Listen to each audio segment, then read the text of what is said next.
Kita ini teman-teman, kata para ulama, sedang berjalan ke liang lahat masing-masing. Tinggal menunggu siapa yang masuk duluan ke liang lahat tersebut. Sangat konyol kalau selalu orang berkata, oh saya masih muda. Ini keliru. Seakan-akan mati tidak akan menjemputnya. Dan kalau ajal datang, tidak akan lagi ada cara untuk bisa menahannya. Allahu Rabbi wal Islamu dini wa Muhammadan Rasulullah. Baginda Nabi SAW tidak pernah melewatkan momentum-momentum penting kecuali pasti memulainya dengan 3 ayat berhubungan dengan masalah pentingnya takwa atau tunduk kepada Allah Subhanahu Wa Taala, kemudian juga pentingnya berpegang pada Al-Quran dan Sunnah dalam setiap kerjaan atau ibadah yang dikerjakan. Pada kesempatan ini kita akan membahas tentang mahalnya waktu bagi seorang Muslim. Terlalu banyak ayat-ayat Al-Quran yang Allah Subhanahu Wa Taala bersumpah agar setiap Muslim peduli terhadap waktunya. Bahkan per detik dari waktunya di muka bumi ini adalah sesuatu yang sangat mahal. Allah bersumpah wal-lail, demi waktu malam, wad-duha, demi waktu duha. Allah bersumpah wal fajr, demi waktu subuh. Dan juga yang paling umum yang sering kita dengar adalah wal asr, dan demi waktu. Dan yang kita akan fokus di surah Al-Asr ini. Allah Subhanahu Wa Taala berfirman, a'udzubillahi minasyaitonir rajim, bismillahirrahmanirrahim, wal asr. Waw adalah waw qasam. Allah bersumpah, dan Allah tidak bersumpah dalam Al-Quran kecuali sesuatu yang sangat penting yang harus diperhatikan oleh orang-orang yang telah beriman. Asr adalah waktu. Alif lam yang digunakan di sini wa al asr adalah alif lam yang menekankan tentang waktu itu apa yang dimaksudkan. Sebagian ulama tafsir mengatakan adalah waktu kalian di dunia. Maksimalkan. Lalu Allah mengatakan innal insana lafi khusr. Inna adalah harfut ta'kid, sesuatu yang menitik beratkan tentang pentingnya apa yang disampaikan. Sesungguhnya semua manusia pasti dalam keadaan rugi. Maksudnya yang tidak memaksimalkan waktu mereka, tidak tahu nilai waktu yang sudah Allah berikan kepada mereka yang sangat terbatas. Lalu dikatakan illal ladzina amanu wa amilus shalihat. Hanya satu golongan yang bisa lolos di sini, yaitu orang-orang yang sibuk dengan keimanannya dan juga amal saleh. Wa tawassaw bil haqqi wa tawassaw bis sabr. Maka saling mewasiatkanlah kebenaran ini dan saling mewasiatkanlah kesabaran dalam melalui waktu-waktu itu dengan ketaatan kepada Allah Subhanahu Wa Taala, dengan meninggalkan kemaksiatan serta sabar terhadap cobaan yang selalu dilalui oleh setiap manusia dari sakit, gangguan orang dan seterusnya. Nabi kita Muhammad sallallahu alaihi wa ala alihi wa sahbihi wasallam mengingatkan kepada kita di dalam sebuah hadis yang sahih riwayat Bukhari, dan hadis ini diriwayatkan Imam Bukhari nomor 5933. Kata beliau, ni'matani maghbunun fihima katsirun minan nas, as-sihhatu wal faraq. Ada 2 nikmat yang Allah siapkan bagi hamba yang banyak dilalaikan oleh manusia. Yaitu yang pertama adalah as-sihha, kesehatan yang Allah berikan. Kita harus gunakan kesehatan kita sebelum sakit. Karena kapan kita sakit maka akan sangat terbatas aktivitasnya. Kemudian yang kedua adalah waktu yang lowong. Jadi kebanyakan orang subhanallah pada saat dia menemukan waktu malam yang panjang, maka dia sibukkan dirinya untuk menghabiskan waktu itu dengan hal-hal yang kosong. Atau siang yang dianggap panjang, maka juga dimaksimalkan dengan hal-hal yang kosong. Mungkin dengan hanya tidur saja, mungkin hanya dengan bersenda gurau, mungkin hanya dengan obrolan kosong, dan seterusnya. Padahal per detiknya waktu kita sangat mahal. Begitu ruginya seseorang yang menyia-nyiakan waktunya di dunia ini kalau dia tidak pakai untuk beribadah. Kata para ulama, kalau seorang mayit, sosok mayit diizinkan oleh Allah untuk hidup, maka dia dipastikan hanya ingin mengejar satu amal saleh. Apakah senyum dengan muslim, apakah sujud sekali, apakah membaca satu ayat, apakah berzikir dengan satu zikir, dan seterusnya. Ada hal-hal yang harus kita perhatikan tentang pentingnya atau urgensi waktu itu. Kenapa kita harus maksimalkan? Yang pertama teman-teman sekalian, waktu adalah modal terbaik kita untuk mengejar apapun yang terbaik yang Allah janjikan di akhirat. Dan juga di dunia pasti akan ikut prestasi-prestasi orang yang mengejar dan mengisi dengan hal yang bermanfaat. Hasan Basri rahimahullah berkata, ya ibna Adam, innama anta ayyamun, kullama zahaba yawmun zahaba ba'duk. Wahai anak Adam, kau ini hanya seperti waktu atau kumpulan hari saja. Setiap kali satu hari berlalu, maka hilanglah bagian dari dirimu. Juga diriwayatkan dari Umar bin Abdul Aziz rahimahullah, beliau mengatakan, innal laila wan nahar ya'malani fika fa'mal fihima. Sesungguhnya malam dan siang itu bekerja untukmu, dipersiapkan agar kau bisa memaksimalnya sebagai fasilitas di dunia ini. Siang untuk mencari pahala-pahala yang besar dengan beragam tentu ya, yang bisa kita kerjakan dari mencari rezeki, menuntut ilmu, sholat berjamaah dan seterusnya. Dan malam pun seperti itu, Allah siapkan untuk bisa beribadah kepadanya. Yang kedua, saudaraku seiman, urgensi waktu. Waktu sangat cepat berlalu. Imam Ahmad rahimahullah berkata, aku tidak menyerupakan masa muda kecuali dengan sesuatu yang menempel di lengan bajuku lalu jatuh. Selalu saja banyak orang sekarang mengatakan, kan masih muda, kan masih sehat, nggak masalah. Oh masih muda, pakai saja untuk ini dan itu. Selalu ada kesan masa muda harus dihabiskan dengan kemaksiatan. Sampai tidak dianggap atau dianggap aneh kalau ada sosok anak muda yang justru tidak mengenal rokok, minuman keras, pergaulan bebas. Atau mungkin ada orang yang tampan ataupun cantik. Aneh kalau dia berada di masjid atau dalam majelis ilmu atau menjadi orang-orang yang saleh. Padahal baginda Nabi SAW sudah mengingatkan, Inna Allah yu'jibu min syabin laisa lahu sabwa. Allah sangat kagum dengan anak muda justru yang tidak mengikuti hawa nafsunya. Justru di saat-saat muda itu, di saat sehat, kita maksimalkan untuk tunduk kepada Allah Subhanahu wa ta'ala. Itu adalah amal yang sangat luar biasa. Kita temukan para sahabat Nabi, Abdullah bin Abbas, Abdullah bin Umar, Abdullah bin Amr bin As, Abdullah bin Mas'ud.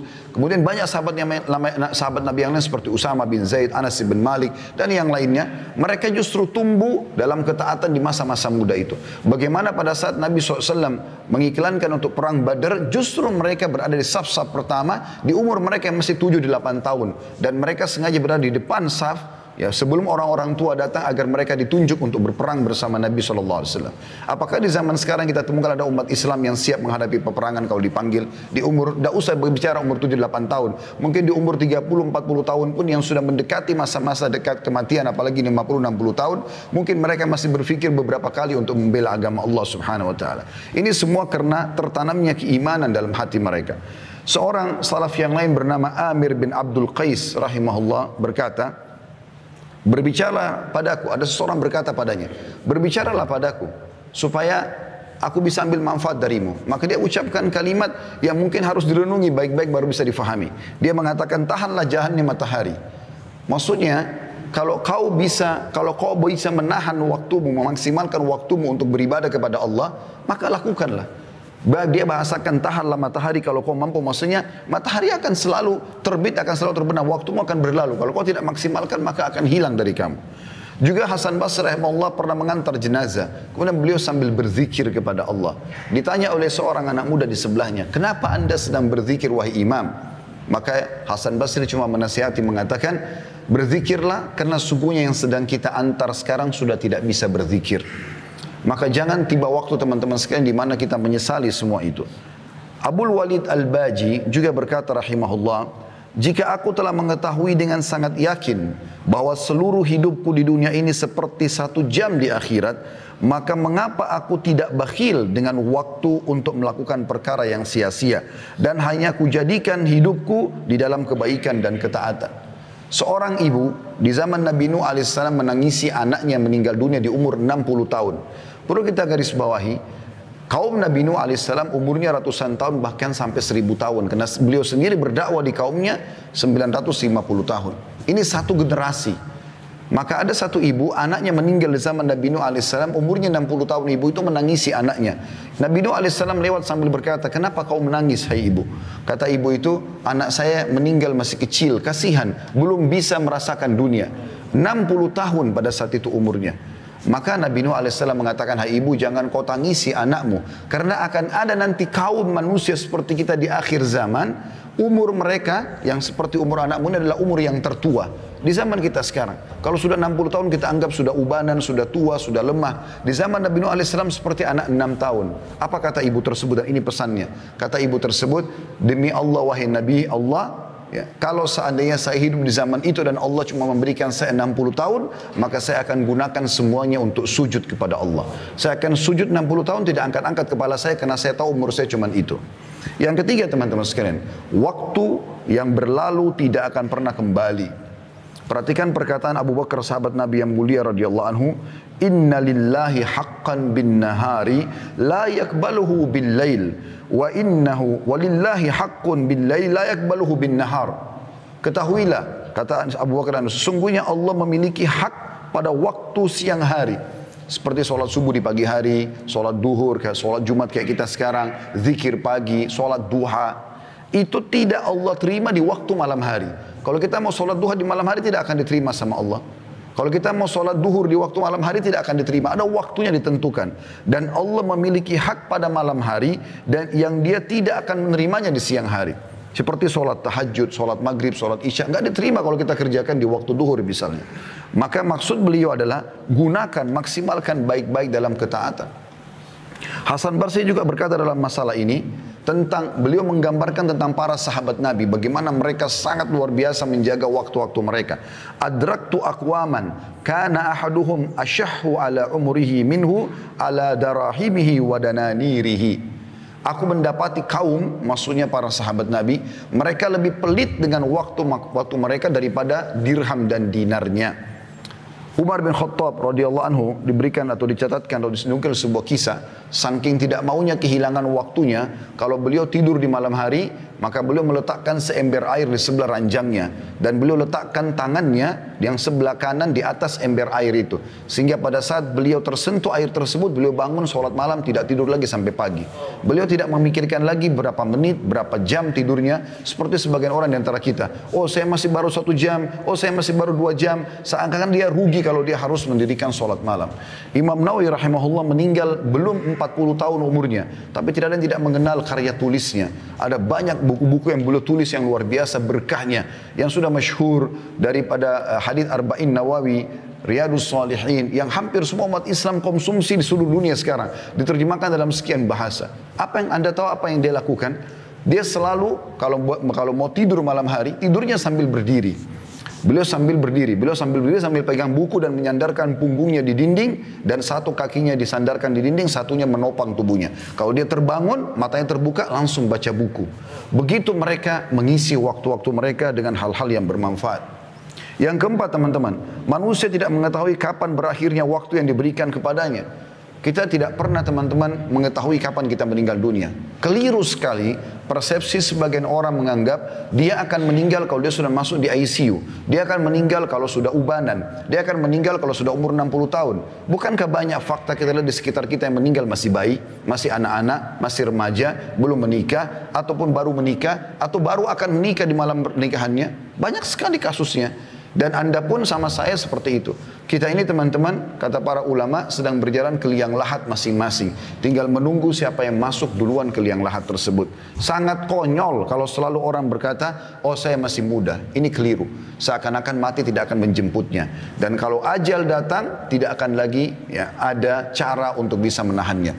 Apa yang terjadi di kalangan manusia, tabrakan, penyakit kronis, pesawatnya jatuh, misal apa saja kejadian, tenggelamnya kapal yang dia naik, kapal laut misalnya, ini hanya bahan cerita manusia. Oh dia meninggal karena sakit, oh dia meninggal karena tabrakan. Intinya ajalnya telah datang. Seorang salafus saleh bernama Abdullah, dia lagi ada di kemahnya di masa klasik dulu, kemudian lagi makan siang.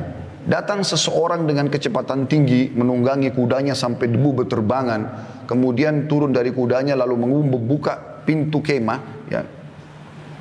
Si Abdullah lalu berkata, wahai Abdullah, ada informasi penting. Lalu Abdullah sambil makan dengan tenang, beliau kemudian mengangkat kepalanya sambil mengatakan, bicaralah. Dia mengatakan, anakmu baru saja dibunuh orang. Yang unik di sini, Abdullah tidak terlihat panik sedikit pun. Beliau dengan sangat tenang memberhentikan kunyahan mulutnya sambil mengatakan, inna lillahi wa inna ilaihi raji'un. Kami milik Allah, kami akan kembali kepada Allah. Lalu kemudian dia lanjutkan kunyahan makanannya. Maka orang itu penasaran, mungkin Abdullah belum dengar anaknya dibunuh orang. Dia ulangi yang kedua kali, wahai Abdullah, anakmu mati ditusuk orang. Abdullah tetap dengan kondisi yang sama, tenang sekali jiwanya. Kemudian dia memberhentikan ucapan atau makanannya. Kemudian dia mengatakan inna lillahi wa inna ilaihi rajiun. Lalu dia lanjutkan lagi makanannya. Orang ini karena penasaran dia ulang yang ketiga kali sambil berkata, wahai Abdullah, demi Allah saya melihat seseorang memegang pisau, menusuk dada anakmu, keluar darah, meninggal dunia. Artinya tidak ada lagi yang lebih jelas dari bahasa ini.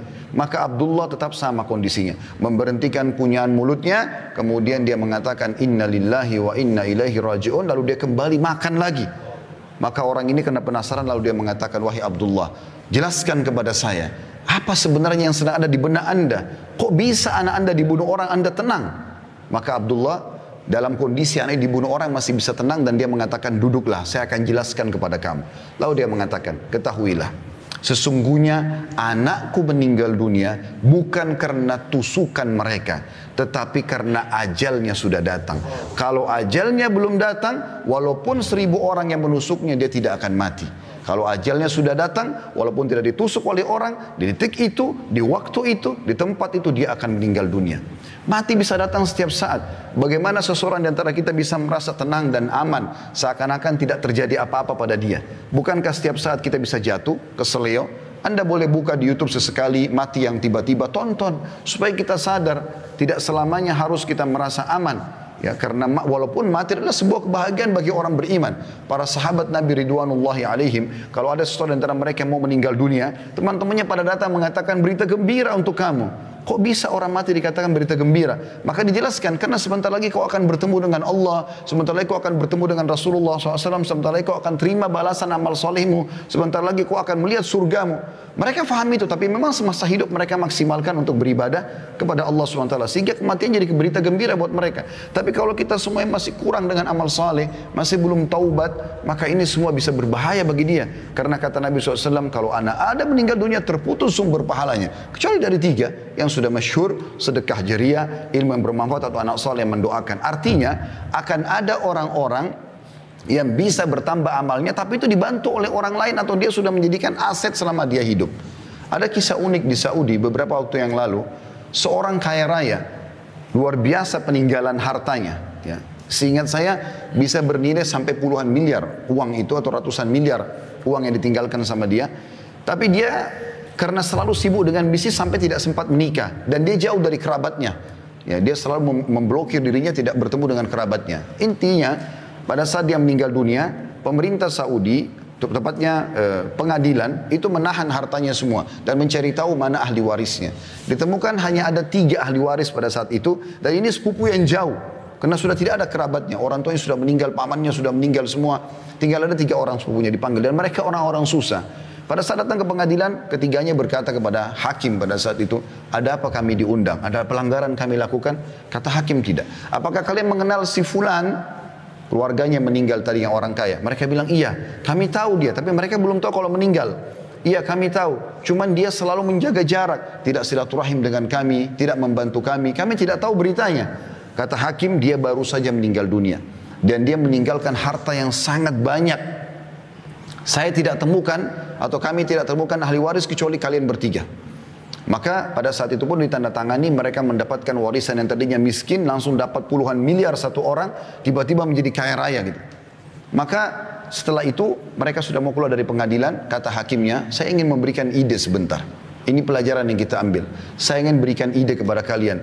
Kan kalian juga mendapatkan harta dari si mayit tanpa upaya apa-apa. Tiba-tiba kalian mendapatkan uang jutaan real, sekian puluh miliar, tanpa ada upaya apa-apa. Bagaimana kalau setiap orang di antara kalian mengeluarkan uang, kalau nilai rupiahnya masing-masing 1 miliar saja keluarkan. Jadi kalau dia dapat 30-40 miliar, 1 miliar tidak ada, kecil sekali. Keluarkan 1 miliar setiap orang, jadi 3 orang 3 miliar, kita bangunkan masjid buat si mayit. Supaya dia dapat amal soleh juga, sebagai balas juga kebaikan kalian kepada dia.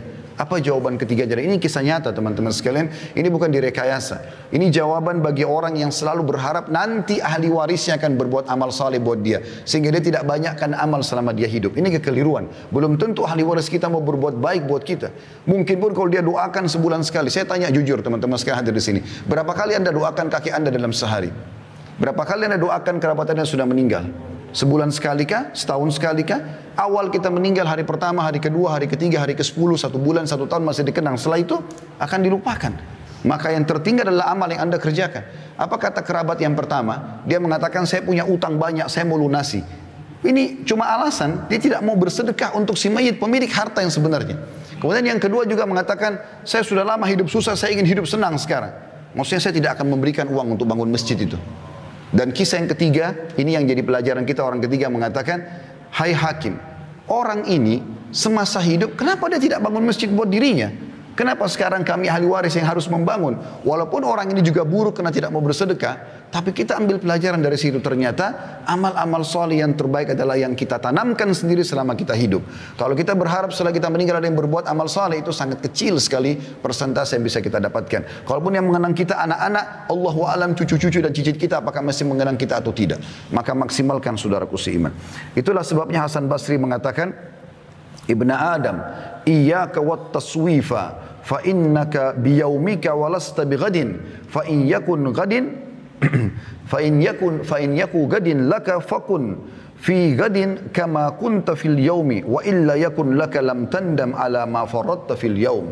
Yang artinya, wahai anak Adam, janganlah engkau menunda-nunda amalan-amalanmu, karena engkau memiliki kesempatan pada hari ini, adapun besok pagi atau besok hari belum tentu engkau memilikinya. Jika engkau bertemu besok hari, maka lakukanlah pada esok hari itu sebagaimana engkau lakukan pada hari ini. Jika engkau tidak bertemu dengan esok hari, maka engkau tidak akan menyesal atas sikapmu menyia-nyiakan waktu itu sendiri.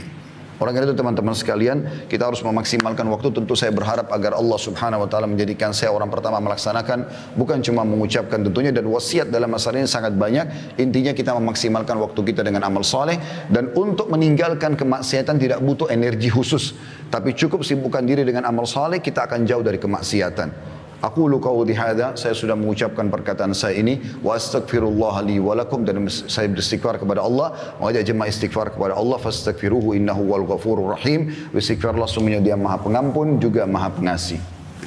Alhamdulillah, wassalatu wassalamu ala Rasulillah. Segala puji dan puja kehadirat Allah subhanahu wa ta'ala, juga salawat dan taslim kepada Nabi besar Muhammad sallallahu alaihi wa ala alihi wa sahbihi wasallam. Hari Jumat, saudara seiman, adalah hari yang mulia.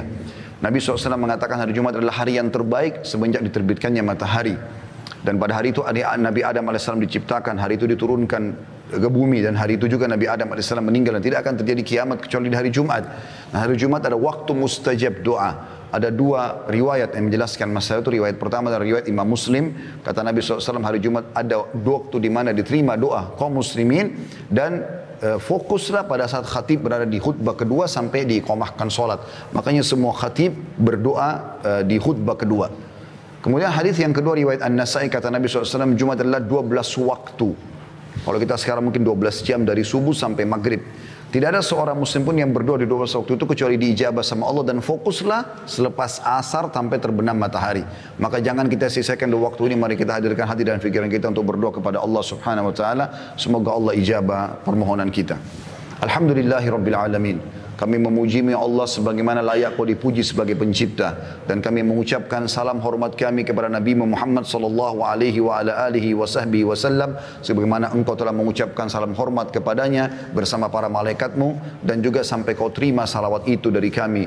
Ya Allah, kami tidak berkumpul di salah satu dari rumah-rumah-Mu ini kecuali karena ingin menjalankan perintah yang telah Engkau wajibkan kepada kami, yaitu salat Jumat. Maka kami memohon kepada-Mu ya Allah, terimalah amal ini dengan pahala yang sempurna, serta terimalah seluruh amal-amal soleh yang pernah kami kerjakan selama atau sebelum kami, yang sudah kami kerjakan sebelumnya dan sedang kami kerjakan, dan juga yang akan kami kerjakan sampai menjelang ajal datang nanti dengan pahala yang sempurna. Dan ya Allah, kami mohon kepada-Mu, maafkanlah seluruh kesalahan-kesalahan kami, kesalahan orang tua kami, seluruh kerabat kami, seluruh orang yang mengenal kami, dan juga seluruh muslimin dan muslimat, mukminin dan mukminat yang hidup dan juga yang sudah meninggal.